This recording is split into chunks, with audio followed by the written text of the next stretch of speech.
Hey, it's Joe Waxman, and I'm back with another video. Today, I would like to talk about Virgo, the sixth zodiac sign, and it is number 6, like I just said.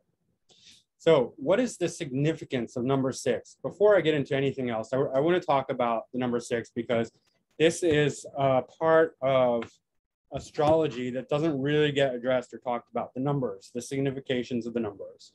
And as I've said before, my background is in studying number archetypes with Japanese astrology. It's 9 key, where we look at the 1 through 9, and there is signification to the numbers, which doesn't usually get talked about in Western astrology, but it means a lot.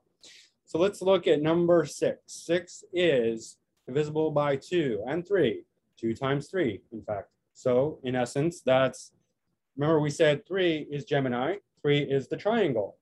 So what is Virgo? 2 triangles, 2 Geminis, inverted, one inverted the other. So let's just, I'm just going to share my screen real quick just so we can get a visual of this. All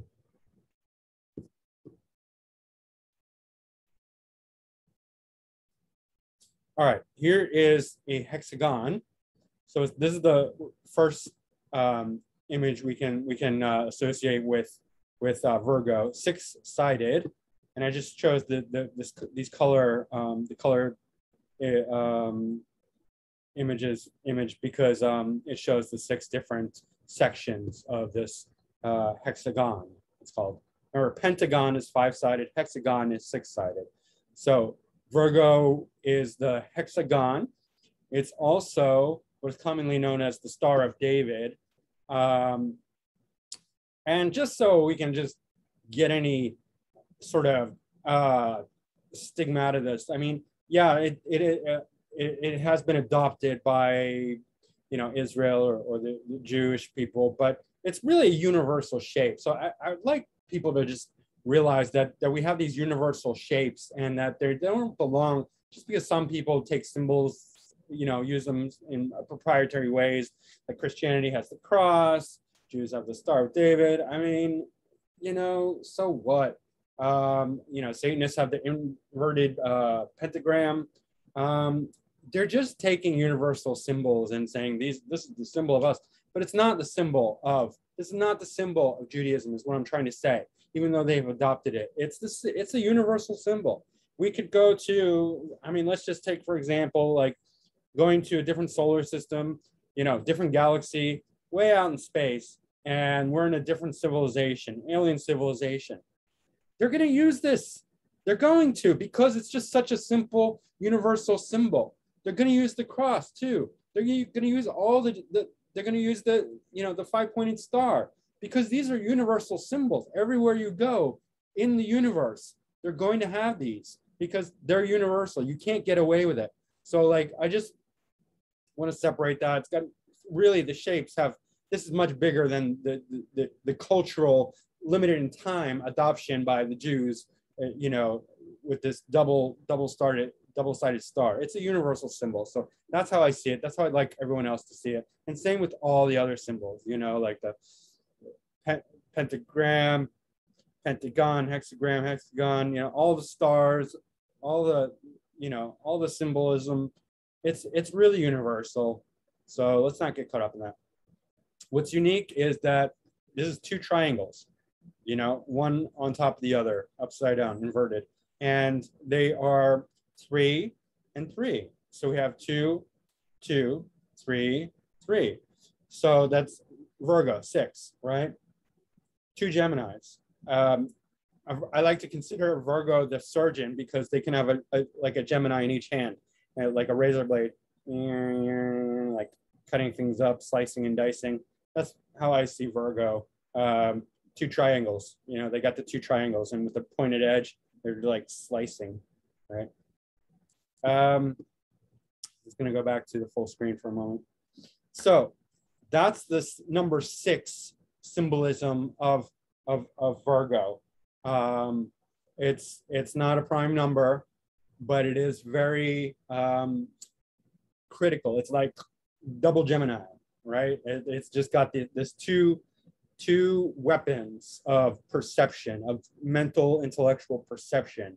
to go at anything and just, you know, rip it, just completely dissect it. I don't want to say rip it apart, because Virgo wouldn't rip it apart. They'd carefully slice it apart with their razor blades. Anyway, mutable earth, Virgo. By the way, I have Virgo moon, so I pretty much get this archetype out of my own experience. Mutable earth. It's ruled by Mercury, and it's the second earth sign. And yeah, I'm double Mercury ruled, Gemini sun, Virgo moon. So I'm pretty mercurial. Virgos are critical. That's one of the main things about Virgo is we see, and I'm going to say we because I am a Virgo. It's kind of hard to separate that. Virgo moon. We see everything in terms of perfectionism. It's like we'll notice, you know, everything, and we'll notice how it needs to be and how it's not the way it needs to be, and we'll criticize that because we're just like, that's important to us. Like that's not right. That's not the way to do it. That's, you know, you're doing it wrong. You know, like just an example of this. Sometimes I comment on YouTube videos and I'm not always appreciated, but that's between me and me. I mean, I really, you know, how other people take it or don't take it, it's really between me and me. I have to come to terms, I have to like make peace with my own, you know, ability to see imperfection and then be at peace with it, you know? So I'm not there yet. Sometimes I do criticize. I saw a video of this, of Sadhguru speaking, and then they put this crap bullshit music behind the voice. And because I'm aware enough, I know what that is. That's propaganda. Whenever you have a speech with music, it's propaganda 100% of the time. Like you have to realize that the music is meant to influence you in a certain way and add a rhetorical influence. I studied rhetoric in college. Music is part of it. It's meant to emotionally manipulate you with the speech. That's one of the ways. And if you pay attention to commercials, that's why they almost always use music in commercials. They'll use humor. They'll use authority. There's different ways to have rhetoric. But yeah, like anytime somebody has a speech and there's music attached to it, just go, because that's like part of MK Ultra, essentially. Like that's where they're going with it. It's a manipulative technique to influence you, to control your mind, to condition your thinking. And so I don't like that when they're using like, you know, wisdom, spirituality. When it's a commercial, it's expected. But when they're taking like something that has on one part a lot of truth to it, and then on the other part they're manipulating you with music, they don't even know that they're doing it really, not necessarily because they just think, oh, this is advertising. This is how we get people, you know, more involved or get more likes or whatever. I don't know what they're saying to themselves, but something like that. They're not fully conscious of what that is, but it's propaganda manipulation. And so I criticize it. It's like, look, his words are enough. He's a wise guy. He's a smart guy. He knows what he's saying. And I wanted to hear what he's saying. You don't need to manipulate me. I'm already here. Like, stop trying to make it all emotional and make me all emotionally manipulated by it. And it wasn't Sadhguru who put the music there. It was whoever produced the thing. So anyway, that's an example of Virgo criticism, just being like, no. I mean, also, I have a lot of Scorpio, so it's like depth of perception, being able to really, you know, figure out their manipulative techniques, like underneath the hidden things. But Virgo is very, very critical, very puritanical. Virgos, there's the sense of wanting things to be pure, to be clean, to be unadulterated, with like nonsense. Like, I'm very health conscious. I was born and raised that way, to be health conscious. I mean, my family was, you know, back in the 60s involved in health. My father started the first health food store in Philadelphia, real health food store. Anyway, they had like the fake nutritional GNC type stuff. But as far as what we know today, like the whole food style health food store. So I'm deeply involved in health, but my Virgo moon, even more so, like more than my siblings, most of them.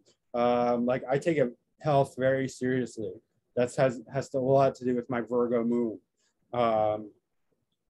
So Virgos are they're that wanting, that need for purity, for cleanliness, for just not for things to be perfect and organized and orderly is very strong with Virgo. Organized. It's along the same lines. I mean, along with clean, we want things to be organized. Excuse me. And that goes in line with the intellectual capacity of Virgo, because when things are clean, when they're orderly, when they're organized, you can make sense out of them. And when the mind, the Virgo mind and the Virgo heart is clean and orderly and organized, then the thinking naturally comes, right? Virgo has a need to be mentally sharp, right? And that happens with the organization. If everything's out of place, you don't know, you can't think. You're not going to be organized. You're not going to have clear and clean and sharp thinking. And that's so important to Virgos to have that. And if a Virgo is not evolved, I mean, of course, they're not going to get there. You know, they may not be there yet. That is the destiny. That is the trajectory where they're headed. They just need to overcome some of the, you know, their own personal demons in order to get there. But so it's not like every single person who has Virgo planets is going to have this. Sometimes when they're young or they got other problems and stuff, they're just not able to live up to that Virgo potential fully. And that's another thing with any of these archetypes. Like when people say, oh, I read about blah, blah, and it doesn't suit me at all. Well, it's probably because you're just not living up to your own potential. I mean, you have to grow up first and then you'll get there.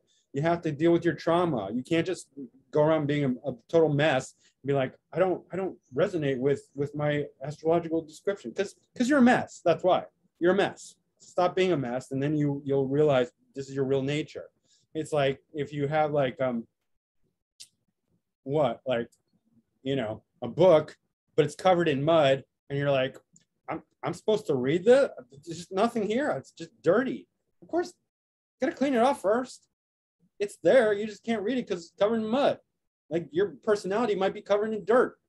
It might be covered in, you know, the trauma from your childhood, or drugs and alcohol, or just whatever. You're just lazy and immature and young. So grow up, clean up. You'll see. Virgo is hardworking because it's ruled by Mercury. Mercury's nonstop doing laps around the sun, you know, it's lapping the sun. It's like, you know, 10 times as fast as any other planet. And although it's not like Mars in physicality, it's the mind, the ability for the mind to move fast. Mars is the ability for the body to move fast, right? Or move actively. Mercury is the ability for the mind. So Virgo being also ruled by Mercury, very active mind, very mentally active, always turning, right? Never stopping. And because of that nature, that they're like double Gemini. Virgo is double Gemini, essentially. You know, which is funny because Gemini is represented by the twins. And now, and then with Virgo, we have 2 twins. So it's like 4. Anyway, whatever. It's 6, actually, because 3 and 3. But yeah, so really hardworking, really just mentally nonstop going. There can be a tendency to be rigid or dogmatic. Believe it or not, you probably believe it, because of this mental focus, this mental, you know, the mind is the center of everything, and it's not as flexible as you know, like the emotions or something like that. Like mental rigidity, in other words, comes with this wanting everything to be like so perfect and clean and pure. The Virgo, the virginal quality, it can be rigid and dogmatic. What else can I say? And with that also comes a sense of fundamentalism. Like, I'm right, you're wrong. Like 2 + 3 = 5, and that's it. You're wrong. Like, just stop talking. You're wrong. This is logic. There's things that work. There's things that don't work. This is what works. Your way doesn't work. Just stop. We're done. And because of that, they're very exacting, right? Because, I mean, in the realm of the mind, there are ways that work and ways that don't work. And we're not talking about, you know, when you get to like Jupiterian, you know, philosophy, yeah, you can make excuses for anything, and you can get very like big and you know, of course, there's a lot of flexibility in Jupiterian wisdom, not necessarily when we get to the religious side of Jupiter and Sag, but in the philosophical side of things, there can be a lot of room for all sorts of answers. But in the Virgo realm of mercurial intellect, there's a lot of right, wrong answers, right and wrong, like ways of things will work, ways that things won't work. And it's like, well, we see that reflected in reality. Like if you look at a car engine, there's a million ways the car engine will not work, and only a very few that will work. And that's like, that's not like determined, that's not influenced by your race or your class or your gender or anything like that. It just will work or it won't work. And if it doesn't work, you got to go to a mechanic. You got to take it to somebody who knows how to make it work and get it fixed. And so that's very Virgo kind of logic. Like there are ways that it will work, ways that it won't work. And it's not really up for debate. It's just, does it work this way or does it not work that way? And that's really what we're talking about. It's not philosophy. This is, does it work? Does it not work? And that's what a Virgo is very concerned about. You know, is this factually correct? Is it logical? Will it work in real life? And there are things that just don't work. So you're not going to win in that realm against a Virgo who knows what they're talking about. It's a, does it work? Does it not work? And that's why they can be so like hard-headed about their, you know, what they know, right? They're also very detail-oriented, Virgo, like Mercury exalts in Virgo, right? And these people, these exalted Mercury and Virgo are the most, well, first of all, they're smart as can be on that level, on the mercurial level, and they're so exact. You ever hear of exalted, not all of them, an evolved Mercury and Virgo, they're so precise, so exact in the way they speak and the way they write. It's really something else, and it can be wonderful. It can also be a little annoying, and sometimes it's like, oh my God, I'm paying so much attention to the way you're speaking that I don't even know what you're saying. Like, I don't know if you've ever had that experience, but some people are, they speak with such crystal clarity that the way they're speaking is more interesting than what they're saying. So it's like a distraction. It's like, wow, I can't even believe you go to all that effort to speak like that, because it's just like, it feels like forced or unnatural. It's natural for them because their Mercury is exalted in Virgo, but it's like very, very crystalline, pure. And like every word is like carved in intricate detail. But you know, they can be brilliant and excellent in their mercurial things. Razor sharp intellect, like razor. And again, I keep bringing up the razor blades. That's Virgo. 2 hands, razor blades, doing surgery on anything, right? They're the surgeons, and they do that. They take the 2 triangles of the Gemini, 1 in each hand, and take the edge and start cutting intricately with razor precision. That's Virgo. Analytical. I mean, and with that, you know, following suit with that analogy is that analysis, the ability to pick things apart, detail by detail, like dots and spaces and letters, and of course, they're grammar pedants,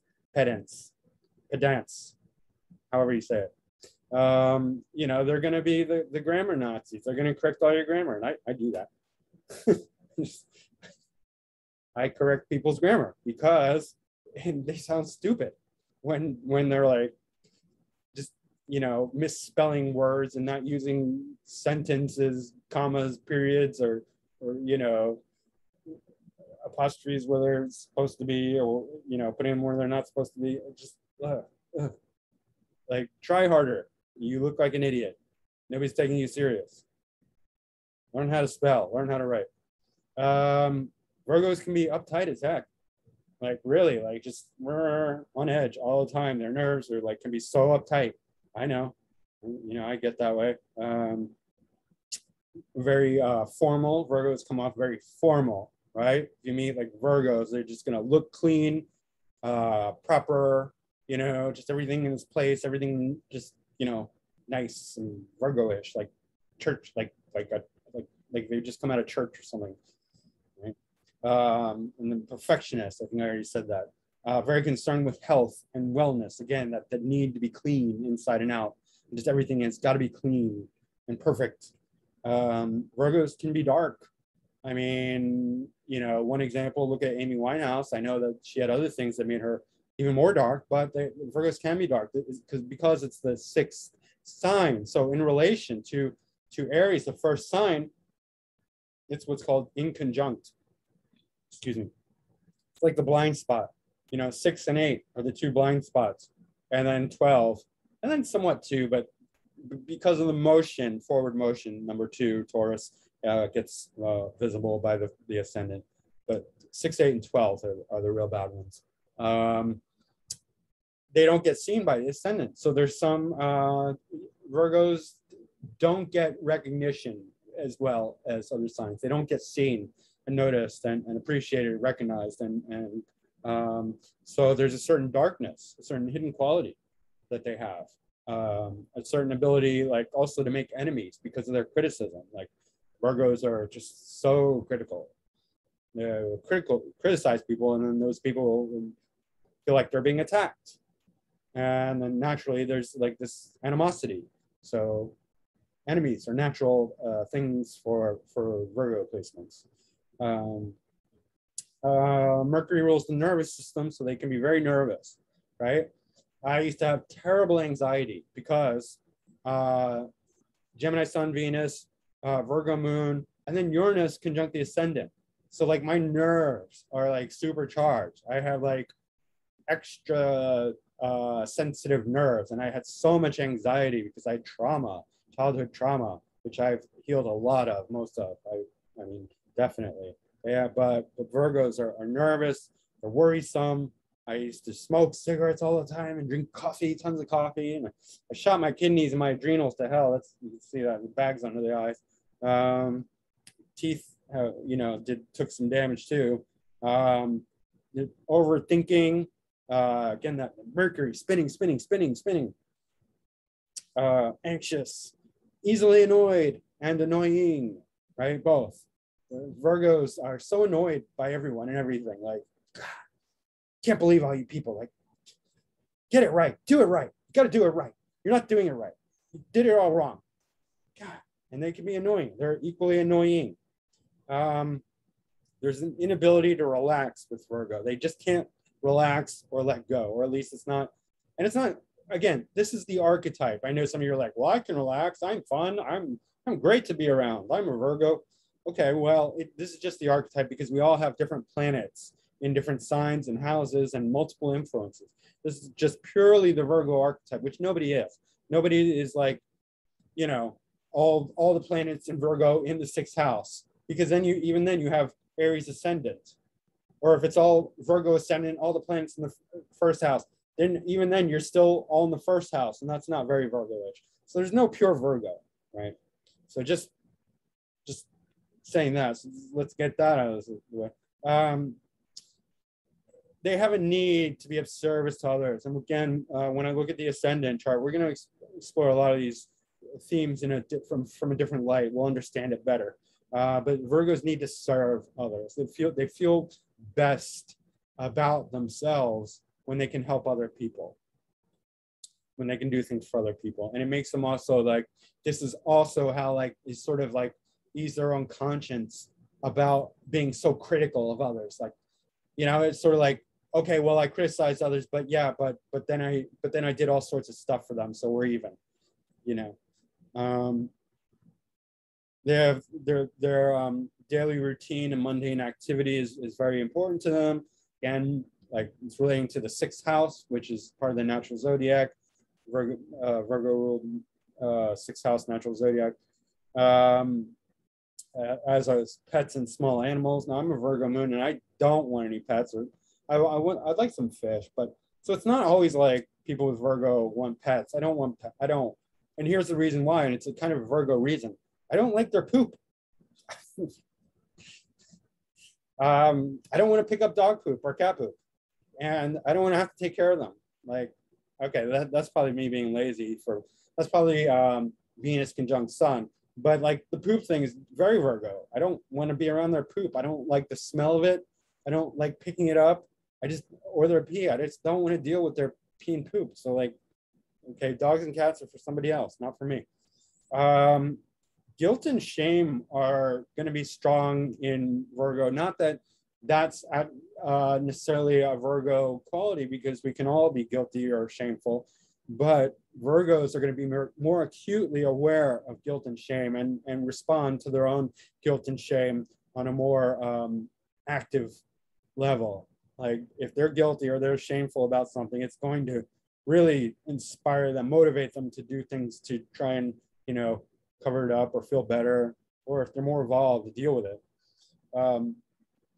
And lastly, at least for my notes, they have the ability to look at things objectively. And this is really strong with Virgo, and this is really good because they're in polarity, they're opposite Pisces, right? And Pisces do not have the ability to look at things objectively. That's one of the things about fantasy and illusion and creativity. It's like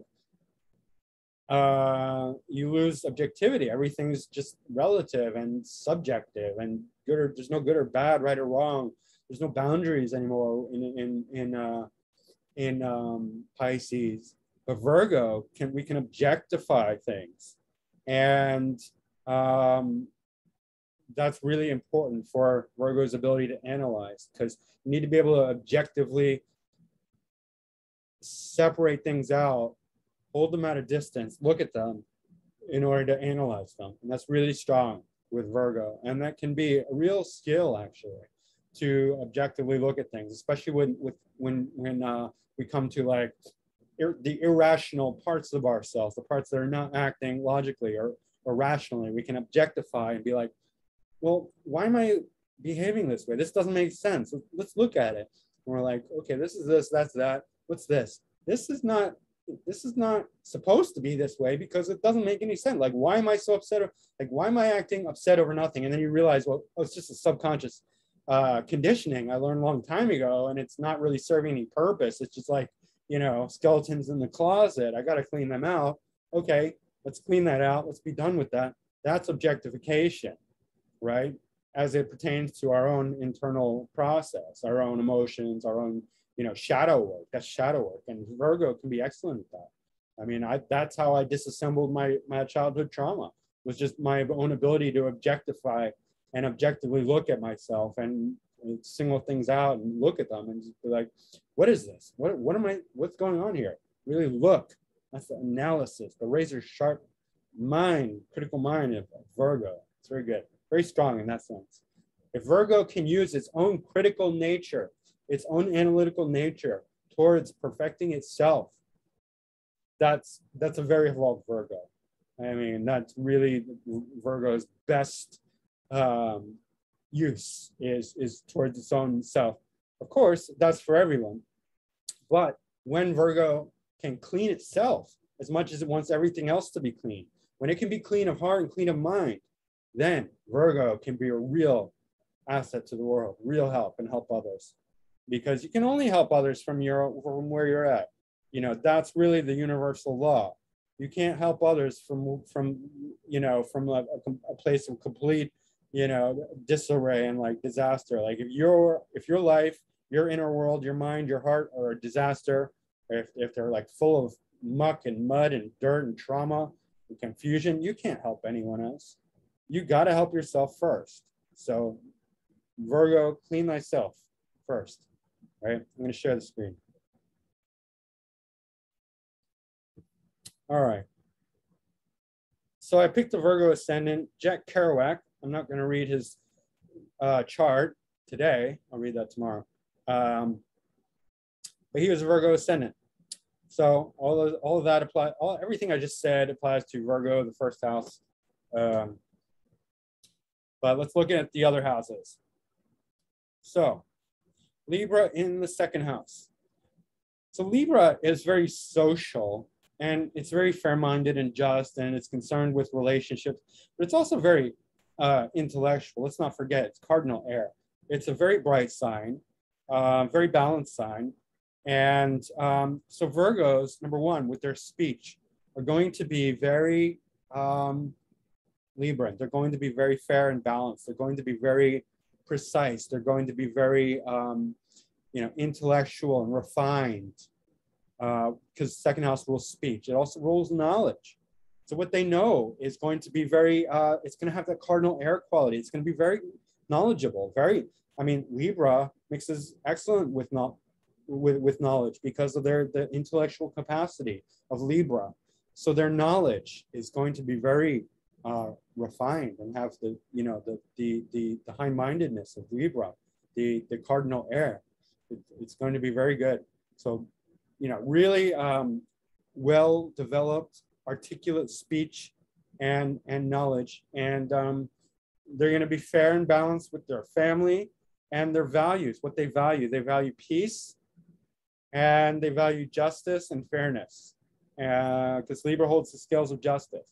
So they value justice. This is the house of values, and what we value and what we our self-worth and our money and assets are going to be fair and balanced with all that stuff. Yeah, there. This is a second house also affects the face and the voice, and so all of that is going to have a Libran Venusian quality. So they're going to have a very nice look to them. The look can be seen in the first two houses. You know, the overall appearance, not just the first house. Second house is part of that. It's the voice, but it's also a secondary look. Yeah, so Virgos are going to have that a secondary, like a Venusian overtone to them. Third house in Scorpio. So third house is, you know, like the commonly one, you know, like short distance travel, neighbors, siblings, the casual friends around the neighborhood. This is like the neighborhood. Third house is like the neighborhood, right? It's walking up and down the streets. It's everyone you see in your neighborhood and all that. And Scorpio is very intense and very sharp and very dangerous.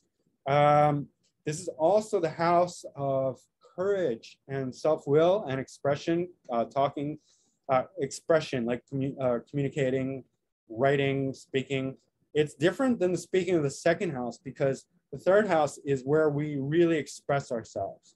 Second house is just voice, and it's more limited to like just the speech.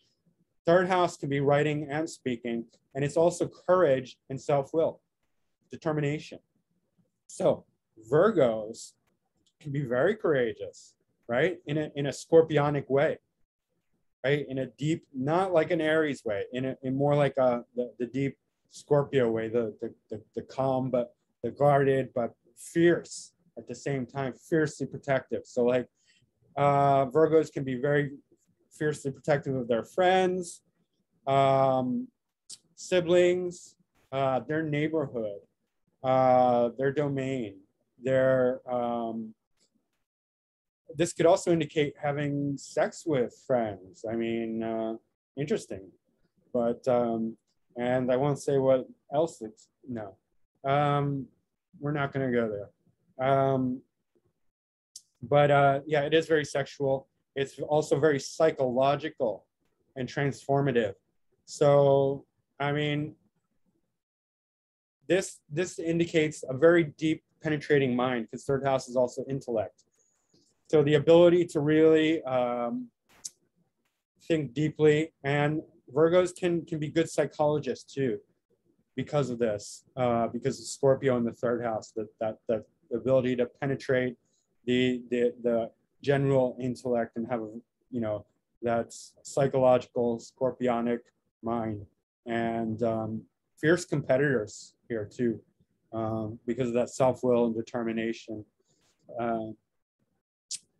Sagittarius in the fourth, they can have like very foreign influences when young, early childhood. There could be a lot of travel, a lot of adventure, a lot of philosophy, religion. They could grow up religious. Excuse me, my alarm's coming up. You know, parents could be religious. They could be very adventurous too. Jack Kerouac wrote "On the Road" because home in Sag means home on the road. They can be travelers. They can travel a lot for a living, for home, you know, motorhome, things like that, right? just being very comfortable with all the Sagittarian things at home, making their home Sagittarian, traveling, all that. Fifth house, Capricorn. Okay, well, fifth house is where we have fun. Fifth house is where we play games. Fifth house is where we're creative, and kids as well. Romance, right? Some sports too. Capricorn here is going to make the Virgo more serious. We see that. Virgos can be party poopers at times. Some of you Virgos are like, not me, I'm super fun Virgo. Well, Virgos in general, you know, creativity will be, well, Capricornian. I mean, and this is great in some ways because Virgos are opposite Pisces, so they have the critical eye, right? They have the ability to take something extremely creative and be like, that works, that doesn't work, that needs to be reversed, that needs to be here, and that needs to be there. And they're taking, that's what they're doing is they're taking their razor blades and cutting and pasting and slicing and dicing, right?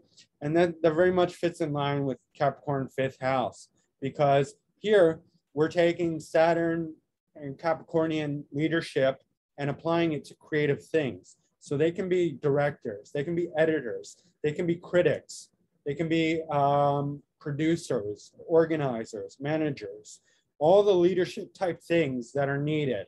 And if they have Pisces placements, they can do both. They can be the creative artist and the person who's going to go backstage and edit the whole thing. Like Michael Jackson is one of those people.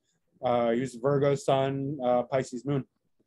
But so this is a more of a leadership when it comes to all the fifth house things. And also very mature, masculine parenting style. They're going to be Capricornian with their kids, you know, authoritative, bossy, but responsible, mature, and like that. You know, not the most fun sign in the chart, but in the zodiac, but it has its place. I mean, we need the Virgos to you know, lead the way when it comes to all the creative things, and they're very good at that. Aquarius in the sixth house. So they're going to have a lot of need for variety in the daily routine. You know, interestingly enough, because Virgo, this is Virgo's house. So Virgos need to be kind of free spirited in their daily routine, or they're going to need to be scientific, or work in social equality things like social workers, or just like, you know, working for the betterment of society, or just being somewhat rebellious in daily routine, daily life. As far as like conflict and enemies go, they're going to be very original and appeal to authority as well, because Saturn is a co-ruler of Aquarius. So it has a bit of authoritarian qualities to it, but also a bit of rebellion. It's rebellious mostly, but the Saturn's in the background. So they're going to, there's going to be a lot of uniqueness in the sixth house matters. I mean, that very stubborn, very intellectual. They will apply their intellect to resolving conflict. They are very socially oriented. So, you know, they're going to want what's best. And even so much that Aquarius has quite a self-sacrificing quality in a way, because they can put ideologies above their own personal needs. I mean, I've seen that with Aquarians. They're just so ideological that they can say, well, this what I believe to be true about, you know, about life comes before my own needs. I have to put my ideas before my own needs, and that's one of the things you'll see actually happens with Virgo and the sixth house, because I think this is where they kind of correlate, where they relate. The Virgo and the Aquarius is going to put ideas above their own needs, and they can be self-sacrificing in that way. both heavily intellectual, Aquarius and Virgo, although in different ways. Pisces in the 7th house, well, they're going to be much more free-spirited in relationships and be much more accepting of others, and they're going to attract this kind of person. So they, you know, this is I think one of Virgo's weaknesses, this tendency to want to go and like fix people, right? Because they are natural healers.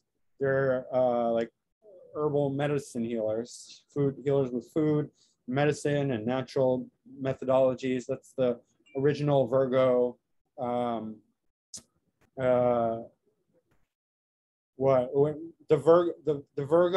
image of Virgo is a woman holding grain and herbs, grain in one hand, herbs in the other. So they're natural. That's a very natural thing for them to heal the physical healers. I mean, Pisces might be more along the lines of spiritual healers, artistic healers, but they also have healing ability.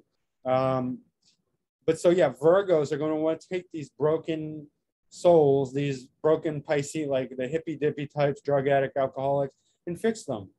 That's not very good, but that's a more like a less evolved Virgo.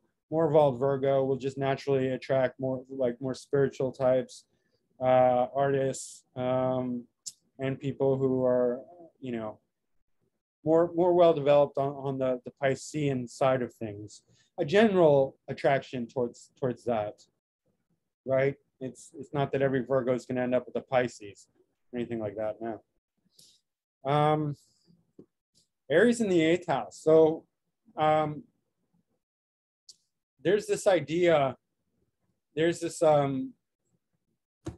image floating around the astrological interwebs that Virgos are very kinky in bed, right? And I think there's some truth to that, because Aries is ruled by Mars, and Mars is the planet of masculine sexuality. And whether you're male or female, we all have Mars in our chart, we all have Venus in our chart, and the masculine sexuality is going to be just as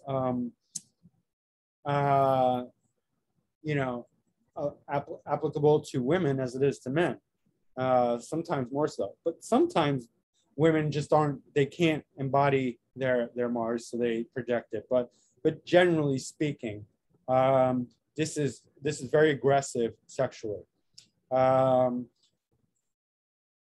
They can be very Aryan in bed, Aryan when it comes to any 8th house matters, leaders, occult leaders, right? Leaders in secret societies, secret areas, hidden things, you know, the CIA, CIA or other secret organizations or anything secretive. They can be leaders in crisis situations, right? And where like there's disaster, like a fire or earthquake or something. Like Virgo personality can really take charge and use their Mars Aries to take the lead and take command and lead the way. So they can be very courageous when it comes down to it, when the shit goes down, right? Yeah, this is also a potentially dangerous or criminal position for Aries in the 8th, because it does deal with other people's money. Mars is so impulsive, so aggressive. This is like, if this house is really activated, they can be like outright criminals, like not the secret ones, not like the hidden ones, the overt ones, it's a stick up, give me all your money. I bet there's some Virgos among those crowds, bank robbers and stuff like that, just hyper aggressive with other people's money. Obviously, there would have to be, a lot of like tense aspects with, like Mars or Pluto, Saturn, things like that in here. But anyway, Taurus in the 9th. These people are nature lovers. They're going to want to travel to beautiful countries all over the world. They believe in nature. They believe in natural things. They have a philosophy and a love for natural philosophy. They will believe in the power of food and healing with food, right? Virgo. Healer, herbs, medicine, spices, grains, beans, all that. Healing with food, that's going to be their philosophy. If they have a religion, it's going to be very natural. It's going to be very stubborn, right? Or if they go to higher education, grad school, it's going to be like, okay, number crunching, finance, money, or it could be beauty, fashion, or it could be food. So all the Taurian things are going to be their philosophy, their religion, and their higher learning, higher education. Yeah. Hikes in the woods will also be like, if Mars is here, they'll love hikes in nature and stuff like that. Anyway, Gemini on the 10th house, 10th sign. They make great authors. Jack Kerouac, right? Okay, great writers, great authors, 1st and 10th. These people can write, they can speak. Virgo in general. And I mean, that's naturally, we would naturally associate that with Virgo, but here we see it again. Gemini in the 10th. Their careers can be all the Gemini things, like skills with hands, right? Talents, playing instruments, drawing, painting, body work, massage, anything having to do with the hands, they can do very well. They can make careers out of. Anything with speaking, writing, communicating, expressing themselves, self-expression. So things like that. And they can hold multiple career positions. They can do multiple things. Gemini is the sign of multiplicity. We call it the twins, but it's really about multiplicity, Gemini. And because they're like two Geminis, they're double the multiplicity of Gemini. Not really, but potentially. I mean, once you start multiplying, I don't know if the effectiveness is increased or reduced, but because then Sagittarius is 3 Geminis and Pisces is 4 Geminis. So it doesn't really work that way, but we can have fun with it anyway. So yeah, they might have a hard time deciding what they want to do when they grow up, because Gemini is forever youthful, right? So Cancer in the 11th house. They're going to be very caring and nurturing with their friends, with their groups, with their networks. They're going to want to take care of their groups, and they can belong to, nursing, caretaking groups, motherly groups, looking after children. And they can also take in people from their groups as children, right? These are the kind of people who might adopt people from their communities, from their greater network, from the groups that they belong to. They can take in the children from them, and they can look after them as though they were their own. So they're very caring for their social groups, networks, and things like that. And they love being social. Leo in the 12th house. Now whenever we get to the 12th house of the sign, you get to really understand the deepest, most secret, hidden nature of that sign. Virgos have Leo in the 12th sign. And so how do we see this? Well, number one, Virgos will act with the least amount of ego out of any sign, because they're Leo being the sign of ego, it's hidden. So it's not that it's not there, it's just hidden in the 12th house. So they're acting, their whole conscious motivation is fairly egoless. And I don't know if you noticed this, but if a Virgo ever does something for you, like their need for service, it's so pure and so clean, and we forgive them. We forgive all their criticisms. We love them for it, because it's just like, I just felt like you gave me something and there was not an ounce of ego attached to it. Like, how fantastic is that? No, watch this. Next time a Virgo serves you, does anything for you, there will be no ego in it. And that's a wonderful thing when you're getting served by a Virgo. It's like, wow, you really are wonderful in many ways, because this lack of ego that you have. It also shows why they have such a incredible need for perfectionism, because Leo is the light. Leo is the star. Leo is the ego, the soul, the star of the show. It's the identity, the main significator of our identity, right? The biggest light in the whole, the biggest body, it's the star of the solar system, right? Here in the 12th house, it's shining its light on the whole chart subconsciously, okay? And because of that, because Leo is represented everywhere, a Virgo wants to create that Leo sunshine light in everything they do. There's Leo everywhere. Because Leo is the most perfect thing in the solar system, because it's the light. It's the center of the solar system. No sun, no solar system. No Leo, no light. No sun, no light, right? So they're shining the light on everything. And there's this desire to have this Leo pride, this Leo star quality in everything that they do. And that's why Virgos want this perfectionism, and we will not stop until it's perfect, okay?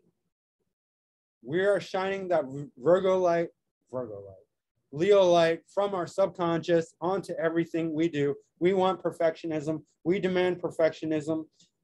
And we are also coming at it with no direct ego. The ego is everywhere, but it's not concentrated.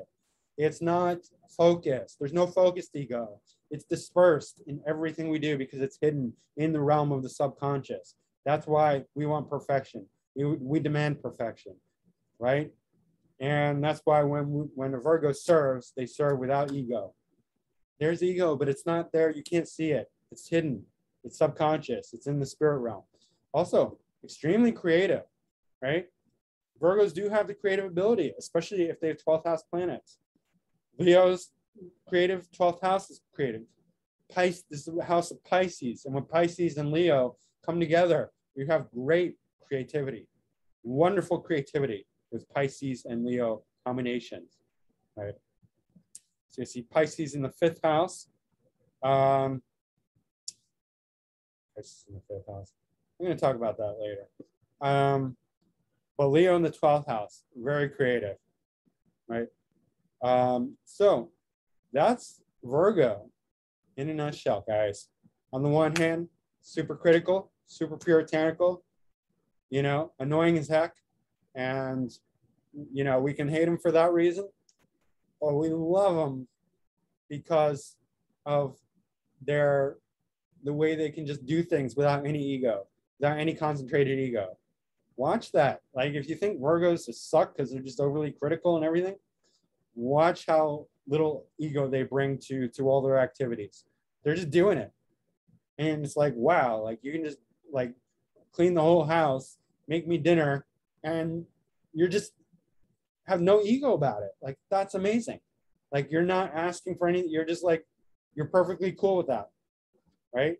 Virgos will clean up after you just because they can't stand a mess. And they might do it begrudgingly, but they'd rather have it done than it not be done. And an evolved ego will do it without being begrudging about it. They'll just do it because they actually enjoy doing it. And they're just doing what they want to do, which is clean up.